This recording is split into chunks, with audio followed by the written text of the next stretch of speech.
இந்த பாடலில் நெய்தல் திணையில் தலைவனின் பிரிவால் வாடும் தலைவியின் மனவலியை தோழி ஒரு பாணனிடம் உருக்கமாக கூறும் உணர்ச்சிகரமான தருணத்தை காண்போம்.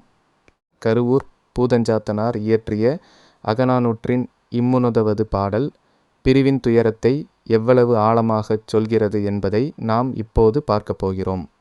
இந்த பதிவில் இந்த பாடலின் பின்னணி, மூலவரிகள், அதன் தெளிவான தமிழ் விளக்கம் மற்றும் ஆங்கில அர்த்தம் ஆகியவற்றை விரிவாக காண்போம். வாருங்கள் சங்க காலக் காதலின் ஆழத்திற்குள் நுழைவோம். கடல்பாடு அவிந்து தோணி நீங்கி நெடுநீர் இருங்கலிக் கடுமீன் கலிப்பினும் வெவ்வாய்ப் பெண்டிர் கௌவை தூற்றினும் மான் இலை நெடுந்தேர் பாணி நிற்ப பகலும் நம் வயின் அகலான் ஆகிப்பயின்று வரும் மண்ணே பனிநீர் சேர்ப்பன் இனியே மணப்பு அருங்காமம் தணப்ப நீந்தி வாராதோர் நமக்கு யார் என்னாது. மல்லல் மூதூர் மறையினை சென்று சொல்லின் எவனோ பாண. எள்ளி 10 மனைசேர் பெண்ணை மடிவாய் அன்றில் துணை ஒன்று பிரியினும் துஞ்சாக் கான் எனக்கண் நிறை நீர்கொடு கரக்கும் ஒண்ணுதல் அறிவை யான் என் செய்கோ எனவே. அகநானூறு நெய்தல் திணை. அகநானூறு 50 கருவூர் பூதஞ்சாத்தனார். நெய்தல் திணை தோழி பாணனிடம் சொன்னது பொருள். பாணனே, எங்கள் தலைவன் கடலோரப் பகுதியில் இருப்பவர். கடலில் அலைகள் அதிகமாக இருந்தாலும் சரி, மற்றவர்கள் அவரை பற்றி தவறாக பேசினாலும் சரி, அவர் எதற்கும் அஞ்சாமல் தன் தேரில் வந்து சேருவார். தற்போது தலைவி அவரை பிரிந்து மிகவும் வாடுகிறார். எனவே நீ இரகசியமாக அவருடைய ஊருக்குச் சென்று தலைவியின் மனவேதனையை அவரிடம் சொல். பனை மரத்தில் வாழும் பூச்சிகள் தங்கள் துணையிலிருந்து பிரிந்தால் எவ்வளவு துடிக்கும், அதை போலத்தான் தலைவியும் இருக்கிறார்.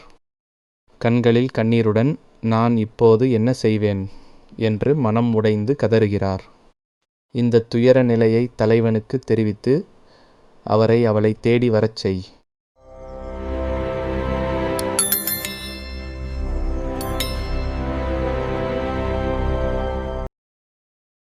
அகநானூறு நெய்தல் திணை. அகநானூறு பூதஞ்சாத்தனார். நெய்தல் திணை தோழி பாணனிடம் சொன்னது. English meaning. O bard, our lord of the cool shores is a man of such greatness that neither the fierce seas nor the insults of others can deter him. He always returns in his grand chariot. Now in this season of longing, he must cast aside his distractions and return to us. Go secretly to his ancient town and convey the heroine's plight.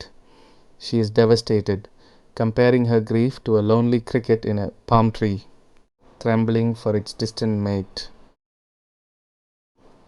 With a radiant brow dimmed by overflowing tears, she asks in despair, "What shall I do?" Tell him that her heart breaks in a silence more profound than the deepest ocean. உங்கள் கருத்துக்களை கமெண்டில் பதிவிடுங்கள். Like கொடுத்து உங்கள் ஆதரவை உறுதி செய்யுங்கள். மேலும் நன்கொடை அளிக்க விரும்பினால் விளக்கப் பகுதியில் உள்ள இணைப்பை பயன்படுத்தவும்.